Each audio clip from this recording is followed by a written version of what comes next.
Guys, gals, non-binary pals, welcome back once again to Rhyme Signatures and the next instalment in the ever-thrilling, ever-exciting, ever-present year-end series. Now, as you've probably guessed from the title of the video, the thumbnail and all that jazz, we are talking about my favourite epic tracks of the year. So, I hear you ask, for the uninitiated, what exactly constitutes an epic track? So I want to lay some ground rules as to what I consider to be epic tracks. Now, I know most of you here will be quite familiar with the idea of an epic track in the prog rock and metal sense of the word, but I'm not going to teach you all how to suck eggs, obviously. But for those of you who are fairly new to the genre and who may not have a full-bodied understanding of what I'm talking about, brass tacks is we're talking about big, long songs. So the endless debate as to what is an epic song will wage on for all eternity. A lot of people will point to it being like 20 plus minutes long, but I tend to sort of rein it back a little bit, and for my purposes, we're going for a minimum length of 15 minutes. I tend to find that anything between the sort of 10 to 15, I sort of lump into the mini epic sort of thing. It's too long to be a normal song, but it's not quite long to be an epic. But anyway, I'm getting distracted here when we've got a list to be talking about. So, obviously, this is relating to songs that have to have come out in 2024, so if you released your epic on the 31st of December 2023, I'm sorry, but you're out of luck here. Secondly, I will be counting songs that in some form of media or not have been split into multiple parts, say for streaming revenue purposes or whatever reason, so long as the overall intended effect of this sequence of songs is to be one large, all-encompassing epic. So with those ground rules out of the way, let's get right into things with number 10.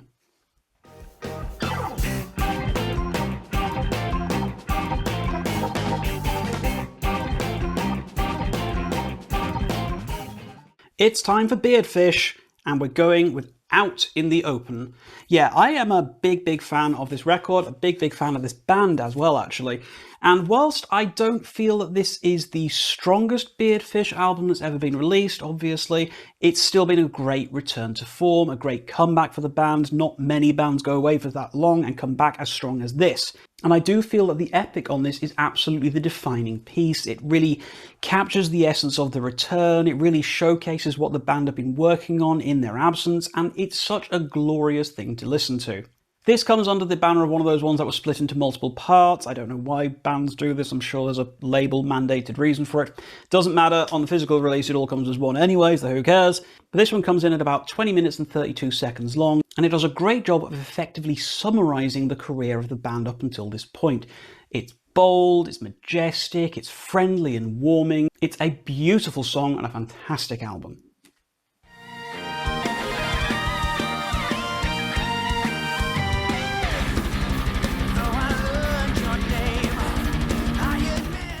Right, at number 9, it is Azure with Trench of Nalu. I'm going to bring that closer. You can have a lovely little artwork there with a little lavender fox just there. Isn't he lovely? Right, yeah, this is a very long album. This is like a close to 80-minute piece, and it's across 2 CDs, which you don't see an awful lot of these days. This one clocks in at 16 minutes and 47 seconds long, so well within the limits of what I need it to be. And it's right towards the very end of the album, it's the penultimate track, and this being a concept album and an epic basically at the end of a concept album, you would expect there to be a certain degree of narrative summarization going on, which is exactly what happens on this one.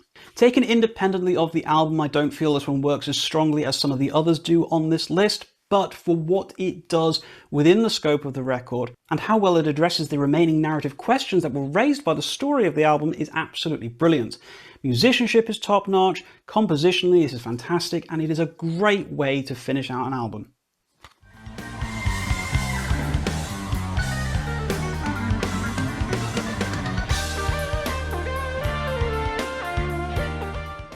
Right, at number 8 we have Neil Morse and the Resonance and No Hill for a Climber, the title track of the album of the same name. A lot of people will point a finger at Neil Morse and accuse him of effectively repeating himself with his epics, and there is a degree of truth to that, sure. Once you've heard a Neil Morse epic of pretty much anything that he's done, take Seeds of Gold, The Door, Bridge Across Forever, wherever you want to basically source this from, there are a lot of crutches that he will inevitably lean on. You just know for a fact that at some point the keyboards are going to go widdly. So I understand the criticisms that people are throwing, and honestly, these criticisms are still valid for No Hill for a Climber, but what I really enjoy about this particular epic, about Neil's work in general, is that it's just so comforting. Yes, I know what I'm getting myself in for. Yes, there's nothing much really that I would find unpredictable on this epic. But do you know what? I am 100% okay with that, because when all is said and done, if I want to sit back for half an hour, because this one is pretty long, it's like 28 minutes and 49 seconds long. Yeah, but if I just want to sit back, relax, enjoy, and take in a journey of music without having to worry about anything and just knowing that's going to put a smile on my face, then No Hill for a Climber has absolutely filled the bill in that respect. A great epic from a great musician.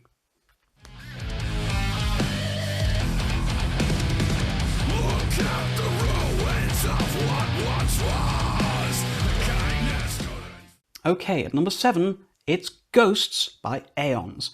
Yeah, love this band. This was a bit of a surprise to me, this particular album. This kind of came out of nowhere for me, and we are talking about the title track of Ghosts, which runs in at 19 minutes and 22 seconds long.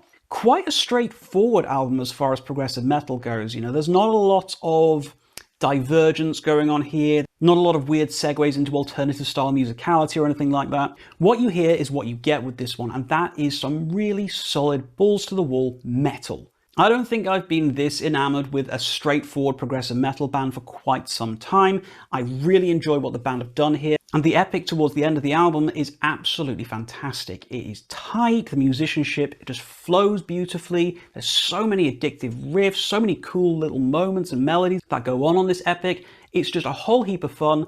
I can't stop listening to it. It is just endlessly replayable and fiercely enjoyable. I love this song. I love this album.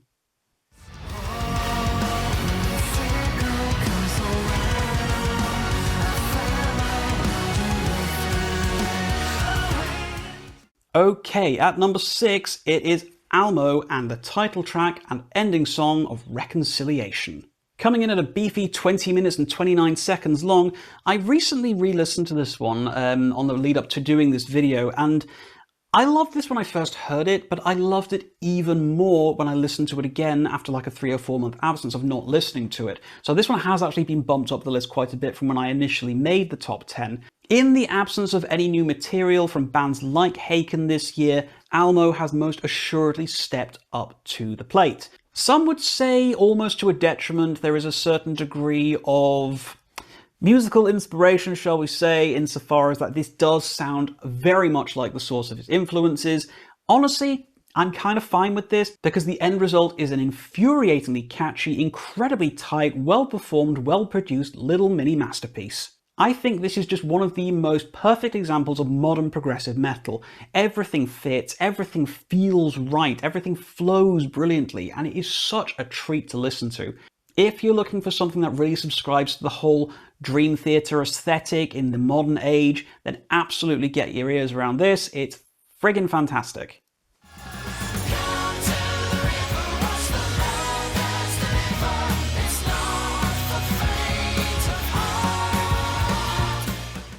Right, the next one on the list I don't have a physical release for because it wasn't released physically, but it is Toad Hyra by Toe Hider. Try and wrap your head around that if you can. Coming in at 18 minutes and 39 seconds long, this was the product of Michael Mills's 12 EPs in 12 months project that was recently completed over on his Patreon. Now, Mills is obviously no stranger to doing really long epic tracks, as obviously last year we had I Have Little to No Memory of These Memories, the single track 40 plus minutes album that he put out, and it was absolutely bloody brilliant, quite frankly. But this sees him taking a little bit of a step backwards in terms of inspiration, looking to the past rather than the future, and firing out something that doesn't feel unfamiliar to an album like somebody like Focus, for example. There's a real great sense of retro musicality to it, there's a lot of really catchy melodies and hooks, everything sort of builds back towards the initial driving force of the song as well as it closes out, which I think works really, really well in its favour. It is endlessly replayable, enormous fun, and definitely one I think that people might be overlooking this year, because obviously it was on a Patreon release, but is obviously now available to the general public via streaming services, etc, etc. So if you have missed out on this one, and you did enjoy Toe Hider's work from last year, absolutely check this one out. It definitely proves that he's got plenty more tricks left up his sleeve.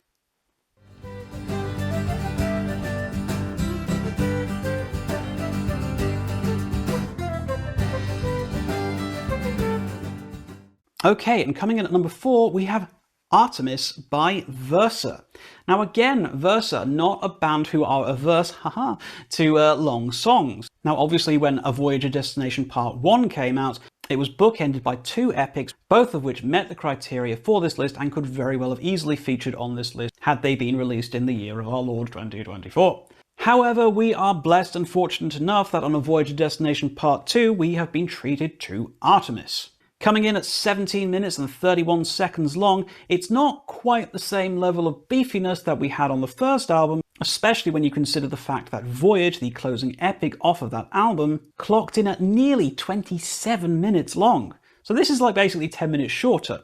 But what Versa did here is they sort of, well, not entirely ditched the post-rock aesthetic of the first album, they definitely went down a much more traditional progressive rock route. Artemis can easily be described as a sort of fusion between Moon Safari, Jethro Tull and Rush, all whilst flying through outer space. And it's a whole heap of fun. This goes through a lot of different moods, a lot of different atmospheres, and a lot of different styles, and I think every single one of them works incredibly well, not only independently of each other, but as an overall whole as well. I would definitely say that this is one of my most played epics of the year, even if it's not within the top 3. I do feel that this is one of the most immediately enjoyable epics. I think that most people, if they were to give this one a listen, would get something out of it almost immediately. There's not a lot of build-up, there's not a lot of waiting around. It's very much like a sprint from the starting gun. It's so much fun. I love it very, very much, and I can't wait for you to hear this one if you've not heard it yet.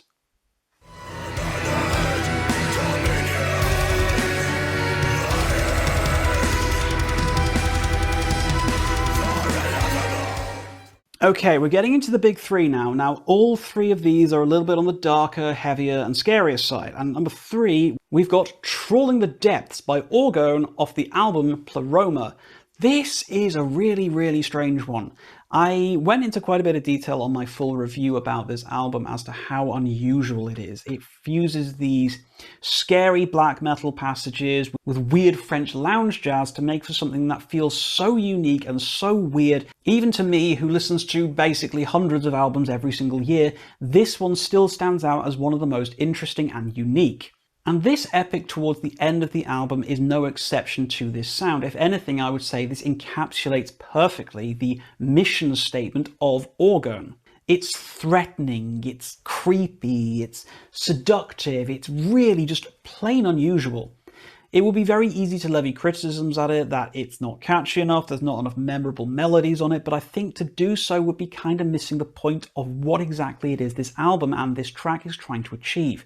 Orgone don't want to be catchy, they don't want to be that memorable, they want to give you music that is artistically fulfilling, and I think that is the best description I can possibly give of the epic within. This is not an easy recommendation for people to go and check out. You have to be extremely open-minded as to what to expect on this. However, I do feel that if you are willing to take a little look underneath the surface, the darker and scarier side of black metal, then you might very well find something incredible lying underneath. And that is absolutely capped off by an incredible epic.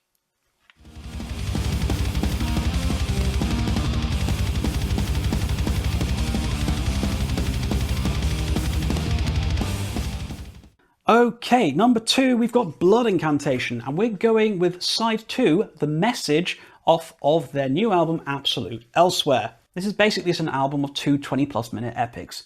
The Message is the longer of them at 23 minutes and 23 seconds long, and I do feel out of the two halves, it is definitely the strongest of the two. I could very well have easily put the Stargate on here as well, because honestly, it's almost just as good. I just found, for me personally, I like the extra bite, I like the extra little bit of metal, and the little bit of extra David Gilmour Pink Floydian flourishes that are present on the second track.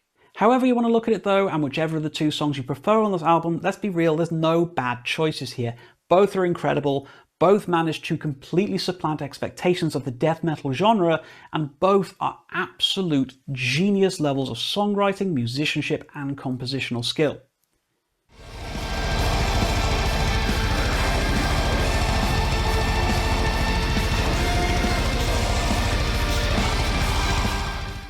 But of course in these lists there can only be one winner, and I had to go with my heart on this one. It's Nigh to Her Gloam by Aquilus, off of the album Bellum 2. Clocking in at 60 minutes and 51 seconds long, this is the song which really captured my mood for 2024.